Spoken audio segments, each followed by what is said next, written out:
अब छत्तीसगढ़ शिफ्ट हो गई है। रायपुर में झारखंड के विधायकों की खातिरदारी की पूरी व्यवस्था की गई है, लेकिन मंगलवार को शराब की पेटियां होटल पहुंचाने का वीडियो वायरल होने के बाद सियासी घमासान मच गया है। बीजेपी इसको लेकर सरकार को घेर रही है। पूर्व मुख्यमंत्री डॉक्टर रमन सिंह ने सोशल मीडिया पर एक पोस्ट करके कांग्रेस सरकार पर हमला बोला है। उन्होंने लिखा है कि छत्तीसगढ़ अय्याशी का अड्डा नहीं है। मुख्यमंत्री जी की चिंता ये है कि भारतीय जनता पार्टी ने सरकार को हॉर्स ट्रेडिंग में लगे हैं। मैं बताना चाहता हूं कि कोई भारतीय जनता पार्टी के नेता न मिलने गए, न बातचीत हुई, न झारखंड में बातचीत हुई, न यहाँ कोई मेफेयर में बातचीत हुई। ये सारा मामला कांग्रेस को ये समझना चाहिए, झारखंड को मुक्ति मोर्चा को, उनके अपने विधायकों पर विश्वास उनका नहीं है और उस अविश्वास की वजह से उसको घुमा रहे हैं। रमन सिंह की पोस्ट पर मुख्यमंत्री भूपेश बघेल ने भी करारा जवाब दिया। उन्होंने कहा कि जब बीजेपी दूसरे दलों के विधायकों को उठाकर ले जा रही थी तो रमन सिंह चुप क्यों थे। सीएम बघेल यही नहीं रुके और कहा कि बीजेपी पहले झारखंड में हॉर्स ट्रेडिंग को रोके। रमन सिंह जी को ये देखना चाहिए कि कर्नाटक के विधायक, मध्य प्रदेश विधायक, राजस्थान के विधायक, महाराष्ट्र के विधायक, दूसरे पार्टी के उठा के ले गए। उस समय उसकी बोलती बंद क्यों थी? वो चुप क्यों थे? उस समय बोलना था। ये तो हमारे पार्टी के लोग हैं, हमारे गठबंधन के लोग हैं। उसमें उनको तकलीफ क्यों हो रही है? उनको तकलीफ ये है कि वहाँ खुला छोड़ देते, वो खरीद फरोख्त कर देते। जिस प्रकार से महाराष्ट्र में बात चल रही 50 खोखा, यहाँ झारखंड में चल रहा 20-20 खोखा। रमन सिंह इसके बारे में बताए राष्ट्रीय उपाध्यक्ष जी। कल हमारा कैबिनेट है, हम कैबिनेट में जा रहे हैं। रायपुर आने की वजह अगर बोला जाए तो ये प्रचार माध्यम से ही हम लोग को रायपुर लाने के काम किया है। आप लोगों ने देखे विगत दिनों में, चाहे मध्य प्रदेश हो, चाहे महाराष्ट्र हो, कर्नाटक हो, गोवा हो, आप लोग जो है किस तरह भारतीय जनता पार्टी या जो भी कर रहे हैं। और आपके समाचार के माध्यम से हम लोग का ये हुआ कि हमारे माननीय मुख्यमंत्री को डिस्क्वालीफाई कर दिया गया, जब अभी तक गवर्नर ने या क्या बोले इलेक्शन कमीशन ने कुछ नहीं बोला गया। असम और हरियाणा के बाद अब झारखंड के विधायकों का डेरा रायपुर में लगाया गया है। इतना ही नहीं, झारखंड की सियासी गर्मी ने छत्तीसगढ़ की राजनीति को भी गर्मा दिया है। आरोप प्रत्यारोप दोनों ओर से जारी है। ऐसे में अब ये बयानबाजी कब तक थमेगी ये कहना मुश्किल है। कुलेश्वर पांडे, बंसल न्यूज, रायपुर। बीजेपी झारखंड से आए विधायकों को लेकर नजरें टेढ़ी कर रही है। रमन सिंह ने तो मुख्यमंत्री भूपेश बघेल को ट्वीट कर यह भी कह दिया कि छत्तीसगढ़ को अय्याशी का अड्डा ना बनाएं। हालांकि मुख्यमंत्री भूपेश बघेल पर इस तरह के आरोप लगाने से पहले भारतीय जनता पार्टी को खुद के गिरेबान में भी जरूर झांकना चाहिए, क्योंकि विधायकों को हाईजैक करने की बीजेपी की पुरानी परिपाटी रही है। देश में ऐसे कई उदाहरण मौजूद है जब दूसरे दल का पूरा कुनबा लेकर ही बीजेपी के नेता दूसरे प्रदेश में उड़ चले हैं। तो क्या बीजेपी की बौखलाहट इसलिए है कि जिसकी तरफ मुख्यमंत्री भूपेश बघेल इशारा कर रहे हैं? क्योंकि आज सुबह जब मुख्यमंत्री भूपेश बघेल का बयान आया तो उन्होंने यह बात कही कि बीजेपी खरीद फरोख्त नहीं कर पा रही है, इसलिए वह बेचैन है और इस तरह के आरोप लगा रही है। नमस्कार, आज के मुद्दे में आप सभी का स्वागत है। मैं हूं आदित्य नामदेव। तो मेहमानों पर इतनी खींच क्यों इतना गुस्सा? इसलिए तो नहीं कि वाकई में हॉर्स ट्रेडिंग जैसे चमत्कार बीजेपी झारखंड में नहीं कर पा रही है। और सबसे बड़ा सवाल तो यही कि अपने कुनबे को बचाने के लिए हेमंत सोरेन ने जो दांव खेला है, क्या उससे उनकी सरकार में सेंधमारी नहीं हो पाएगी? यह सवाल इसलिए पूछा जा रहा है क्योंकि हरियाणा इसका अपवाद बना हुआ है। आज चर्चा इसी विषय पर, मेहमानों पर महाभारत। हमारे साथ चर्चा के लिए बेहद खास मेहमान मौजूद हैं। हमारे साथ मौजूद है अमरजीत चावला साहब, प्रभारी महामंत्री हैं संगठन कांग्रेस के, बहुत स्वागत करता हूं उनका। हमारे साथ मौजूद है नवीन मार्कंडे जी, भारतीय जनता पार्टी के पूर्व विधायक हैं, वरिष्ठ नेता हैं, बहुत स्वागत करता हूं इनका। हमारे साथ मौजूद है अनिल द्विवेदी साहब, जो वरिष्ठ पत्रकार है, बहुत स्वागत करता हूं उनका। सबसे पहले द्विवेदी साहब के पास ही चलता हूं। द्विवेदी साहब, ये विधायकों को हाईजैक करने की परिपाटी तो शायद बहुत पुरानी हो गई। अब तो ऐसा लगता है कि आज यहां है तो पता नहीं कल कहीं और हो जाए।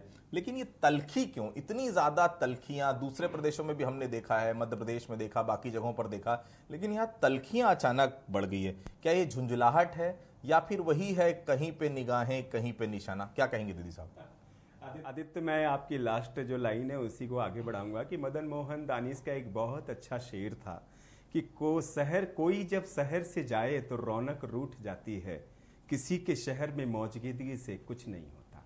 आपने बिल्कुल सही चिंता जताई। ये भारतीय लोकतंत्र का एक विद्रूप काल चल रहा है, जब विधायकों को और सांसदों को खरीदने की कोशिश की जाती है, सरकारें बदलने की कोशिश की जाती है, अपने राजनीतिक दलों को बचाने की कोशिश की जाती है, और इसमें कोई भी राजनीतिक दल अछूता नहीं है। क्या कांग्रेस, क्या भाजपा, क्या आम आदमी पार्टी। अभी आम आदमी पार्टी के एक पूर्व विधायक का मैं बयान देख रहा था, जिसमें वो कह रहे थे कि 20-20 खोखे कीमत आम आदमी पार्टी की दिल्ली में विधायकों की लग रही है।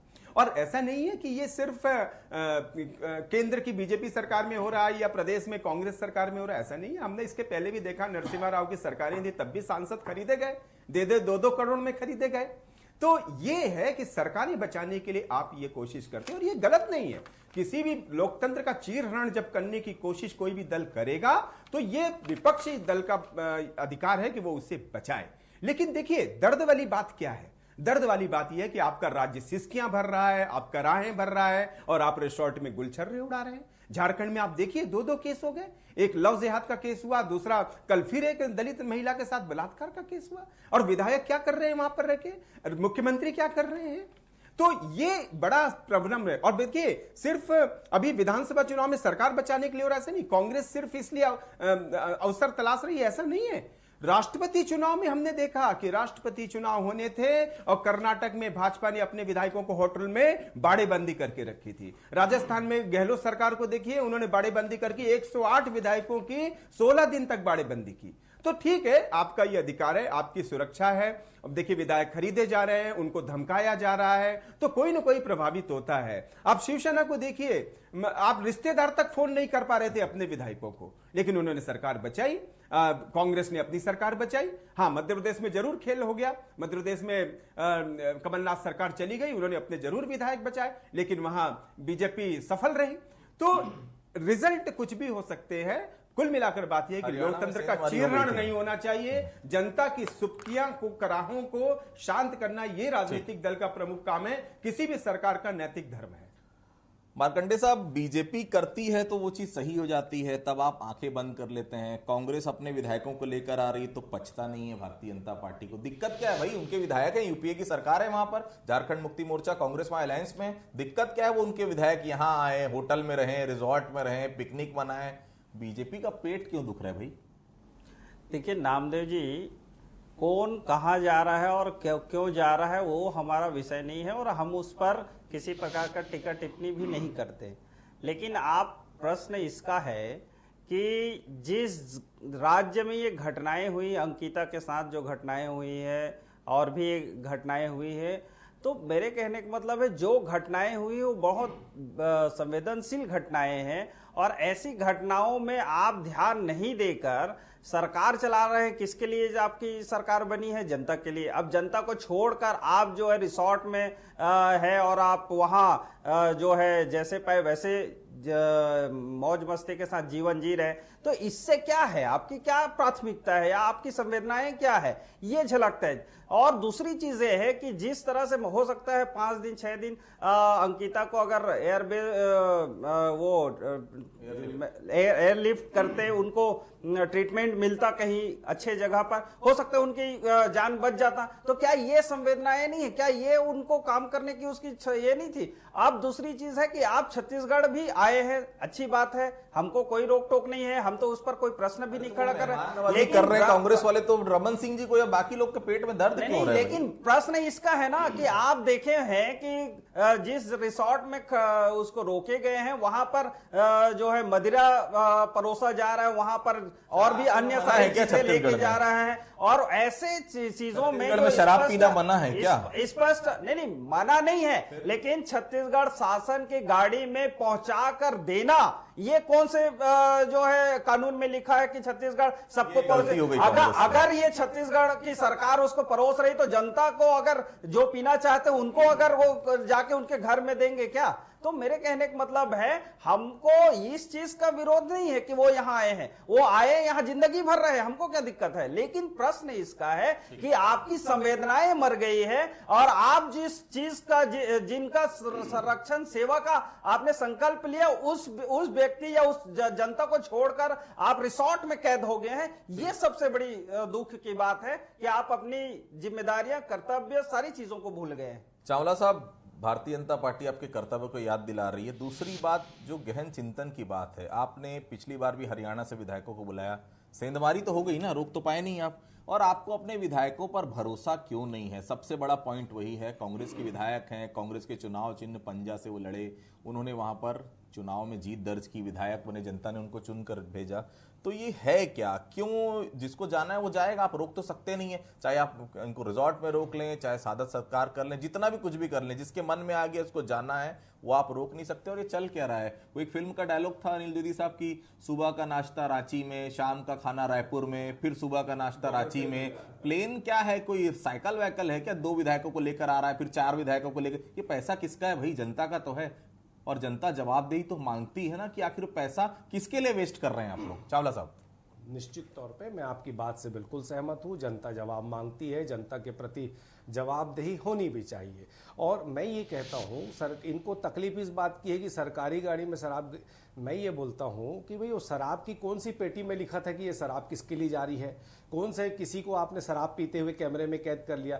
तीसरी बात ये है कि एक जनप्रतिनिधि होने के नाते विभिन्न जो प्रतिनिधि मंडल हैं कई प्रदेशों के भ्रमण के लिए जाते हैं। अगर वो यहाँ पर आए हैं उनका स्वागत करना चाहिए। पर असली बात ये नहीं है। क्या होता है, देखिए पिछले 7-8 सालों से हमने देखा कि जब ये लोग जनमत जहाँ खो देते हैं, इनकी सरकारें नहीं बनती, तो ये सत्ता बल हो चाहे धन बल हो, उससे ये सरकारें गिराने का प्रयास लगातार करते हैं। जब ये हमने देखा कि किस तरह ज्योतिरादित्य सिंधिया जैसे गद्दारों को इन्होंने अपने साथ मिलाकर कैसे कर्नाटक और बेंगलोर में इन्होंने मध्य प्रदेश के विधायकों को रखा, अभी महाराष्ट्र के विधायक कहाँ घूम रहे थे वो भी सब देखा। हमने तो नहीं कहा याशी कर रहे हैं। देखो ये इनकी परंपरा है। इस देश में 1857 में आजादी मिल जाती, पर वीर सावरकर जैसे गद्दार लोग, उस समय झांसी की रानी को मारने के पीछे जिन गद्दारों का हाथ था, अंग्रेजों से माफी मांगने वाले लोगों के कारण वो आजादी जो 1857 में मिली थी वो 1947 में मिली। तो जब जब गंदे लोग आते हैं, इस तरह राजनीति का स्तर निचले स्तर पर गिराते हैं, मैं ये पूछता हूं, अयासी की बात करना रमन सिंह जी को शोभा नहीं देता? 15 साल वो मुख्यमंत्री रहे, रात को 8 बजे के बाद मुख्यमंत्री निवास में वो किसी से नहीं मिलते थे। सबको मालूम था कि रात को 8 बजे के बाद उनका कौन सा व्यक्तिगत कार्य चालू हो जाता है। अभी पुरंदेश्वरी देवी आई, हमारे छत्तीसगढ़ के 2 करोड़ 80 लाख छत्तीसगढ़ियों का उन्होंने अपमान किया, मुख्यमंत्री के सर के 1000 टुकड़े होने की कामना करके। ये इनका स्तर है, ये इनकी सोच है। ये लोग जो देश प्रेम की बात करते हैं आरएसएस के कार्यालय में, जिन्होंने 50 साल तक झंडा नहीं फहराया, ये क्या बात करेंगे लोकतंत्र की? ये अपने 3 नालायक औलादों को भेजते हैं, ईडी, सीबीआई और इनकम टैक्स को। इससे ये लोग विधायकों को खरीदने का काम करते हैं, सरकार को गिराने का काम करते हैं। मैं इनको बोल दूंगा, इनको मिर्ची लगेगी। कुछ दिन के बाद इनके पितृ संगठन के लोग रायपुर आने वाले हैं, 3 दौर इंडोर रहेंगे, तो हम उनको बोलेंगे कि तुम्हारे आरएसएस के लोग अयासी कर रहे, छत्तीसगढ़ में आ रहे। हम नहीं कहेंगे, हमारे संस्कार ही नहीं, हम गांधी जी के रास्ते पर चलते। ये अयासी वयासी तो हमने बहुत सारा देखा, ये आपके संस्कार है, हमारे संस्कार नहीं। जी का बयान भी आ गया है अभी कि ये तो बताएं कि आरएसएस के लोग यहाँ आ क्यों रहे हैं। मार्कंडे साहब से मैं जवाब जरूर दूंगा। मार्कंडे साहब, ये आपके लोग आते हैं यहाँ पर, जामवाल जी आ रहे हैं, 30 दिन में 20 दिन यहाँ रह रहे हैं, पुरंदेश्वरी जी आ रही हैं, शाह जी आ रहे हैं, नड्डा साहब आ रहे हैं, मोहन भागवत जी आ रहे हैं, तो भाई वो तो परंपरा है। एक विधायक दूसरी जगह जाते हैं, जनप्रतिनिधि जो बड़े पदों पर रहते हैं वो यहाँ ट्रेनिंग देंगे, लोगों से मिलेंगे, तो ये तो दोनों पर परिपाटी रही। आप भी विधायकों को अपने लेकर जाते रहे हैं, होटल पॉलिटिक्स आपने भी बहुत खेली है, तो जब यहां पर हो रहा है तो खींच क्यों? क्योंकि वहां पर तो संख्या बल तो बहुत स्पष्ट है। झारखंड मुक्ति मोर्चा और कांग्रेस अगर दोनों ही साथ में रहे तो भी कहीं सरकार को कोई खतरा है ही नहीं, वहां पर पूरी तरह से सरकार वहां बची हुई है। दिक्कत क्यों हो रही? राज्यपाल पत्र नहीं खोल रहे हैं, कोई जवाब नहीं दे रहे हैं, वहां के विधायकों को कोई ना कोई दिक्कत हो रही है। ये अंदेशा तो है कि बीजेपी खेला कर सकती, तभी तो वो यहां लेकर आए हैं। ये बीजेपी इंटरेस्ट क्यों लेती दूसरी पार्टी के विधायकों में हर समय? देखिए, मैंने पहले भी स्पष्ट कहा है कि हमको इससे कोई लेना देना नहीं है। देखिए, हमने तो किसी प्रकार का वहाँ कोई स्थिति या ऐसे कोई खरीद फरोख्त तक तो कोई बात भी नहीं किए हैं, ना ही कोई लेन देन है, ना कोई बातचीत है। ये तो जबरदस्ती अपने आप को जो है वहाँ की जो सरकार है या यूपीए की जो विधायक है वो तो जबरदस्ती इसको हुआ बना रहे हैं और यहाँ आए हैं। वो अगर अपने स्टेट में भी रहते तो भी वो वहाँ अच्छे रह सकते थे और वहाँ सरकार की संवेदनाएं भी हो सकती थी, जनता के प्रति अपनी जवाबदेही दे सकते थे। ये जो पूरी जो बातें खरीद फरोख्त मामले में जो आरोप लगा रहे हैं वो बेबुनियाद है, उसको कोई लेना देना नहीं है। लेकिन मैं ये कहूंगा कि इसके आड़ में आपकी जो अयाशी चल रहा है, जो आपने जो गलत कार्य कर रहे हैं, जो मेहमान नवाजी के आड़ में आप उसको परोस रहे हैं, ये छत्तीसगढ़ की राशि है, छत्तीसगढ़ का धन है और छत्तीसगढ़ की जनता को, आपको कर्मचारी अधिकारियों को देने के लिए आपके पास पैसे नहीं है, किसानों को देने के लिए आपके पास पैसे नहीं है, रोजगार यहाँ शिक्षकों को देने के लिए पैसे नहीं है। कई अधिकारी कर्मचारी अपनी बात कह रहे हैं कि 4-5 महीना हो गए उनको वेतन नहीं मिल रहा है। तो क्या ऐसे ही चलाएंगे क्या सरकार? आप जो है गलत कार्यों में अपने जो है सब कुछ लुटा दे रहे हैं और जिनको आवश्यकता है उसके ऊपर आपका कोई ध्यान नहीं है। और तो क्या सरकार कर क्या रही है, हम इस पर आपत्ति ले रहे हैं। और जिस तरह से जो सारे लोगों को यो इस तरह से अगर छत्तीसगढ़ में लाकर जो है कराएंगे। और आपने एक बात कही कि भाई हरियाणा से जो आए थे यहाँ रखे थे, बहुत समय तक रखे थे, पूरी खातिरदारी हुई, लेकिन जो बिकना है या जो लोग जाना है जहां, वो तो जाएगा, उसको क्या पकड़ के खरीदार तैयार बैठे हैं अभी भी। तो ये चीजें जो है सोचना चाहिए। दीदी साहब, एक बड़ा सवाल ये है, क्या सुचिता खत्म हो गई है राजनीति में? जिस पब्लिक ने जिस चिन्ह से आपको चुनकर भेजा, आपने उसी चिन्ह के आधार पे तो वोट लिया जनता से, उसी चिन्ह के आधार पर आप विधायक बने। भाई जिसको जाना है वो जाएगा, ये तय है। ईडी का डर हो चाहे सीबीआई का डर हो, डर उसी को होगा जिसने गलत काम किया है।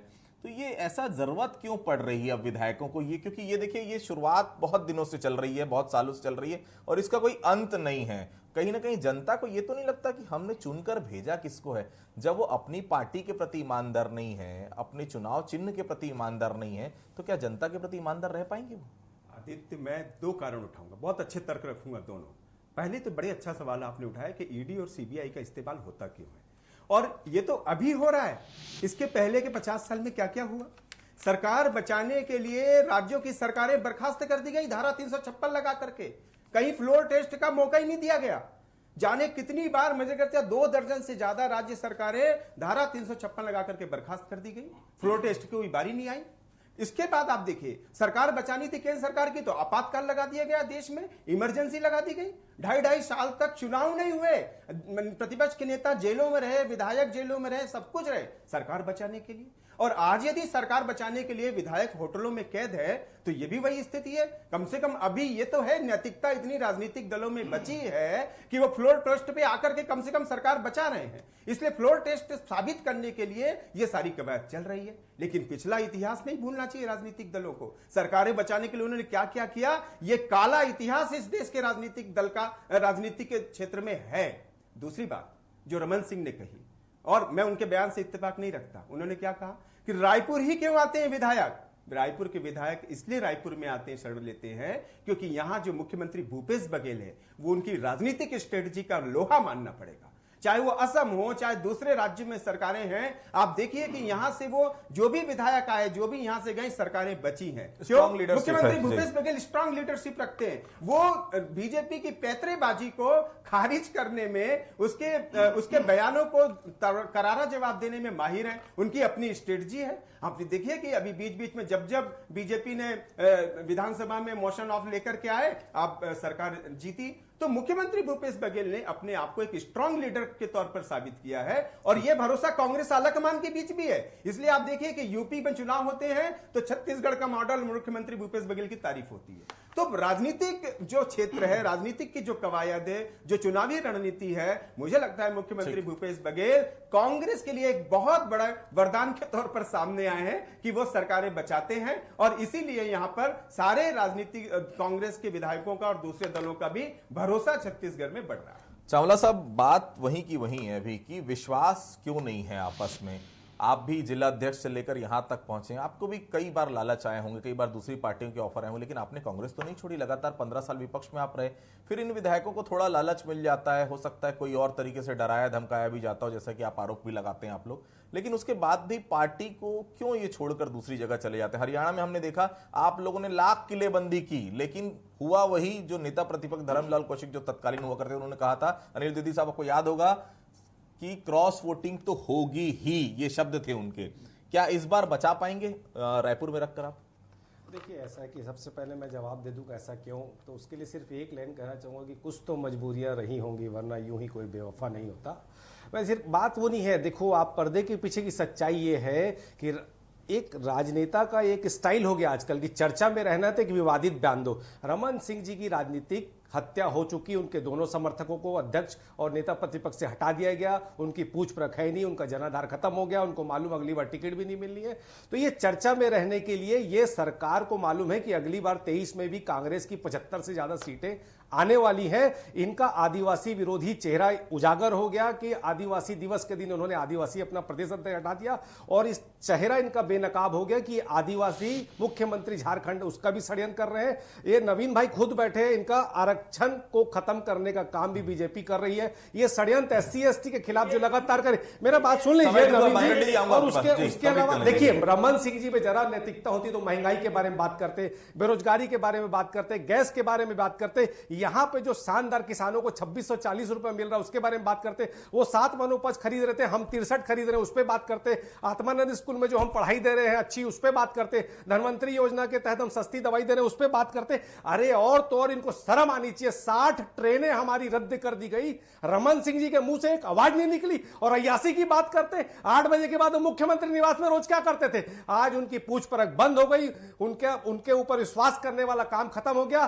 छत्तीसगढ़ में सरकार फिर से कांग्रेस की बनने वाली, इस सब चीजों से विचलित होकर लगातार सिर्फ चर्चा में रहने के लिए इस तरह की बयानबाजी कर रहे हैं, ये बहुत निंदनीय है, और ये छत्तीसगढ़ की संस्कृति का अपमान भी है इस तरह की बातें। जल्दी खत्म करेंगे जी। देखिए जल्दी खत्म करने की बात नहीं है, मैं अगर ये कहूंगा कि गद्दार कौन है देश के, अगर सिख दंगा हुआ और सिखों के कत्लेआम हुआ, क्या उस चीज को अमरजीत जी भूल गए हैं क्या? अरे उसके पीछे भी RSS का आप ये बताओ ना, जिस टाइटलर ने घटना किया उस टाइटलर को आप वोट में बैठा के रखे, आप भूल गए क्या?